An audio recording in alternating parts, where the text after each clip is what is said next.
Bila kita langkah saja kaki ke bulan Ogos, semangat Hari Kebangsaan itu terasa dalam jiwa. Walaupun pada tahun ini mungkin normanya sedikit berbeza, tidak akan ada sambutan besar-besaran, tetapi Hari Kebangsaan sebenarnya bukan terletak secara fizikal semata-mata, tetapi ni di dalam hati kita ni, jiwa kita ni macam mana. Jadi ini dia gambarannya kalau kita boleh saksikan bersama ketika detik pelancaran kempen untuk sambutan Bulan Kebangsaan dan juga kempen Kibarkan Jalur Gemilang pada tahun 2020 ini yang telah pun dirasmikan oleh Perdana Menteri Tan Sri Muhyiddin Yassin di hadapan pejabat Perdana Menteri di Jabatan Perdana Menteri Putrajaya sendiri, disambut dalam keadaan sederhana juga, tetapi isinya, kontennya ada dan insya-Allah akan disemarakkan bersama oleh semua pihak lah dalam menggembling tenaga untuk sambutan Hari Kebangsaan pada tahun ini. Baik, pagi ini kita nak bawakan topik ini sebenarnya, tajuknya Bulan Kemerdekaan Mendidik Mencintai Negara. Kami bawakan dua individu yang sangat penting juga. Minta maaf terlebih awal kerana ambil masa beraya.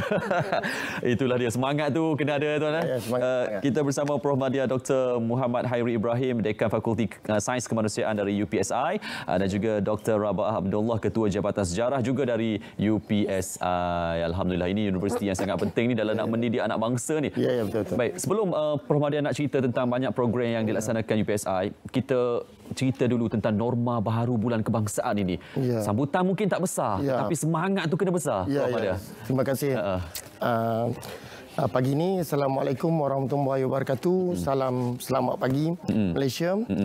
UPSI mendidik komuniti masyarakat mencintai negara Malaysia dan menjadi Malaysia prihatin. Malaysia prihatin sebenar Bulan Kemerdekaan ke-63. Kami di UPSI menyambut ini satu semangat baru dan kita tahu norma-norma baru kita sekarang, melihat bagaimana situasi ini perlu menggunakan media dan online menyebarkan semangat kemerdekaan ini. Maka sebulan bersama kami nanti dengan pelbagai sambutan dan atur cara yang menaikkan semangat mendidik, mencintai negara Malaysia. Secara tidak langsung ini menjadikan masyarakat yang prihatin dalam menjiwai apa yang kita katakan semangat kemerdekaan itu. Sudah 63 tahun, maka sudah pasti semangat itu berkobar-kobar menanti bulan Ogos. Kami di UPSI mempunyai banyak rancangan. Antaranya mungkin saya nyatakan beberapa aktiviti yang kita nak nyatakan seperti pertandingan merakam bangunan-bangunan bersejarah yang dianggap bersejarah dan dirakamkan dalam bentuk digital, norma baru. Mungkin juga bentuk video iklan kemerdekaan dengan norma baru. Dan kita juga ada pertandingan fotografi bangunan-bangunan bersejarah ini. Dan kita juga membawa tokoh-tokoh yang penting. Antara dalam bentuk webinar yang norma-norma baru ini, seperti webinar semangat kesukarelawanan kemerdekaan, yang mana kita membawa tokoh yang penting lah. Antara dia semangat kesukarelawanan global, iaitu Ahli Lembaga Pengarah UPSI, Datuk Dr. Sani Arabi. Juga kita punya pakar sosial, kita punya Naib Chancellor UPSI, Profesor Datuk Dr. Muhammad Sattar Sabran, yang akan membicarakan semangat kemerdekaan dari sudut sosial dan juga semangat kesukarelawanan dari segi bencana yang kami ada, iaitu Profesor Dr. Mak Amin Maktaf, iaitu pengurusi Rescue UPSI Team. Sudah pasti orang mengenali Rescue UPSI Team satu ketika dulu, ketika 2014, dan baru-baru ni bencana di Johor, banjir di Muar, kita juga turut membantu. Dan webinar ini juga kita membawa tokoh-tokoh yang terkenal, juga seperti orang besar jajahan, larut matang dan selama, iaitu webinar tentang sejarah Perak. Dan juga webinar tentang sejarah Perak yang kita bawa tentang daerah baru, iaitu daerah Mualim. Di Perak, Mualim yang bermaksud ilmuwan. Dan kita juga ada membicarakan tentang webinar tokoh pengkaji pendeta Zakbar yang banyak mengetengahkan tentang semangat kesukarelawanan, dan UPSI itu antara tempat yang melahirkan apa yang saya katakan, melahirkan negarawan-negarawan yang sebelum ini.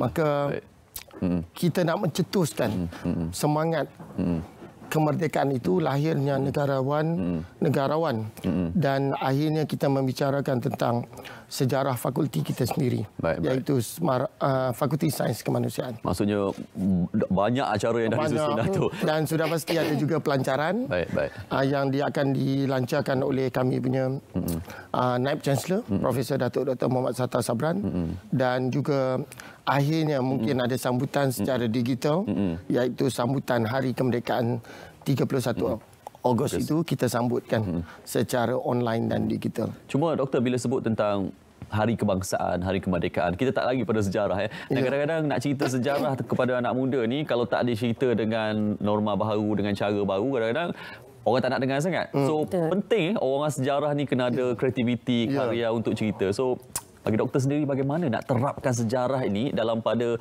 anak muda kita tak berapa nak minat sejarah ni? Okey, terima kasih kepada pihak RTM.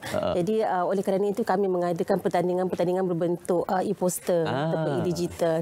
Jadi melalui pertandingan-pertandingan, sebab sekarang kita nak buat secara bersemuka tak boleh sebab kita pandemik COVID-19 kan.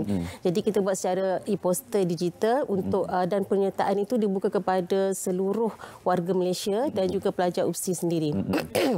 Jadi selain itu kami membuat fotografi untuk bangunan bersejarah. Sebab di fotografi bangunan bersejarah ini kami bahagi kepada dua bahagian. Yang pertama yang mempunyai nilai sejarah. Kalau sebagai contohnya kalau di Kuala Lumpur ni sebagai Sultan Abdul Samad, bangunan Sultan Abdul Samad kan. Jadi dengan ada pertandingan fotografi, jadi anak muda ni bersemangat sebab sekarang kita tengok ramai yang pandai melukis, ramai yang boleh digital dan sebagainya. Jadi kami memberi peluang lah. Guna kreativiti lah. Guna kreativiti kan. Kemudian kalau e-poster digital gambar dengan tokoh-tokoh kebangsaan, tokoh-tokoh pendidik negara. Jadi mereka boleh ambil gambar dan buat poster. Seterusnya kami ada juga pertandingan iklan video. Sebab iklan video ni kita nak tanamkan semangat cintakan negara dan juga sekarang ni kita kata kalau selari dengan tema kebangsaan kita pada tahun ini, Malaysia Prihatin. Jadi merujuk kepada keprihatinan kerajaan terhadap kebajikan masyarakat. Jadi mungkin ada pengalaman dalam kalangan pelajar, dalam kalangan masyarakat bagaimana mereka menghadapi situasi ini. Jadi dengan itu mereka boleh meluahkan dan menghasilkan pengalaman itu melalui video iklan tadi. Sebab tu penting sokongan universiti terhadap apa yang kerajaan. Kalau macam Tan Sri Muhyiddin kepimpinan dah lancar baik-baik tapi kalau universiti tak support, dia bahaya juga. Lihat sekarang bagaimana masyarakat muda sekarang dengan teknologi handphone yang semakin canggih, maka kami menjadikan ini satu platform dalam norma baru, menjadikan handphone itu satu alat yang penting dalam menaikkan semangat kemerdekaan itu. Dan saya merasakan dengan adanya pertandingan video ini, semua anak muda termasuk di Universiti Awam, Universiti Swasta, kita buka ruang. Kita buka ruang, mereka ini mampu melahirkan, termasuk belia-belia.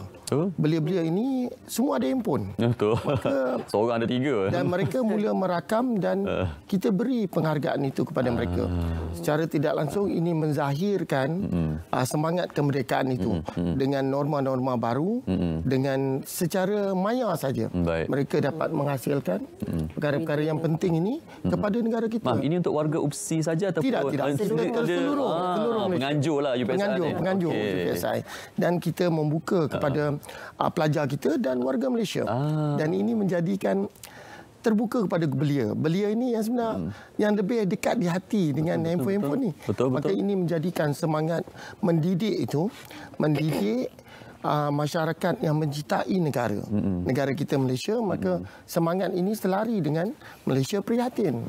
Ini yang saya melihat kesinambungan mendidik mencintai negara Malaysia dengan Malaysia Prihatin, dan kita mahu melahirkan belia yang prihatin, the next generation yang prihatin dan cintai negara kita. Baik. Ini penting ni. Kan dalam situasi semasa doktor tengok macam mana mungkin pensyarah-pensyarah mereka, pendidik universiti perlu mainkan peranan, terapkan perpaduan dalam kalangan pelajar-pelajar, sebab kita tak nafilah dalam keadaan semasa kalau peranan universiti universiti itu tidak membantu, maka akan wujud salah faham. Jadi universiti adalah tempat yang paling best sekali untuk wujudkan perpaduan dalam kalangan anak-anak muda kita, Doktor. Ya, sebab kalau kita melihat kepada maksud kemerdekaan pun, sebenarnya kemerdekaan itu menyatukan kita dalam kepelbagaian. Setuju? Jadi dalam kalangan pelajar universiti pun kita ada pelbagai suku bangsa. Di Sabah Sarawak pun ramai di UPSI. Dan kita ada kaum Cina, jadi kita menerapkan satu sifat satu Malaysia. Betul. Jadi bila kita berhadapan dengan apa-apa jua COVID, apa-apa permasalahan ataupun konflik, kita mesti menerapkan bersatu padu tu. Maksud tak kira lah kawan kita India ataupun, tapi maksudnya tidak ada apa perbezaan bangsa di situ kan. Jadi memang tanggungjawab pensyarah untuk menanamkan perkara-perkara itu. Dan sebenarnya UPSI adalah majoritinya adalah guru, dan bakal guru, dan kita pun alumni juga adalah guru. Jadi sifat ini ataupun semangat ini perlu diterapkan dalam kalangan pelajar supaya bila mereka pergi ke bidang-bidang perniagaan ataupun bidang pendidikan, jadi benda itu boleh diamalkan dalam kehidupan mereka ataupun mereka ni ikon kepada anak muda nanti. That's why bila saya melihat pada UPSI adalah platform terbaik kerana melahirkan guru, tetapi kita bukan melihat itu kerana guru itu adalah penyebar ilmu dan mendidik mencintai negara Malaysia. Dan perpaduan itu lahir daripada penyampaian ilmu. Maka penyampaian ilmu itu datangnya daripada seorang guru. Maka untuk melahirkan guru yang generasi by generasi yang kami lahirkan, maka saya berfikir inilah platform di mana kesepaduan antara pensyarah dan guru menyebarkan ilmu baik kepada kanak-kanak hingga kepada golongan remaja, belia dan masyarakat. Dan ini mewujudkan satu perpaduan yang penting kepada negara. Maka sebagai fakulti yang mendukung adanya jabatan sejarah, adanya jabatan pendidikan moral, karakter dan CV, juga ada jabatan pengajian Malaysia dan sejarah dan geografi. Saya rasa fakulti kami adalah fakulti yang mendukung ke arah menyebarkan ilmu itu dan menjadi satu asas kepada UPSI menyebarkan semangat kemerdekaan itu. Suka saya dengar perkataan-perkataan itu. Saya katakanlah. Akhir sekali, macam mana kalau ramai nak sertai ni, ada laman khas ke yang mereka bidang? Kita sikit Prof Madya.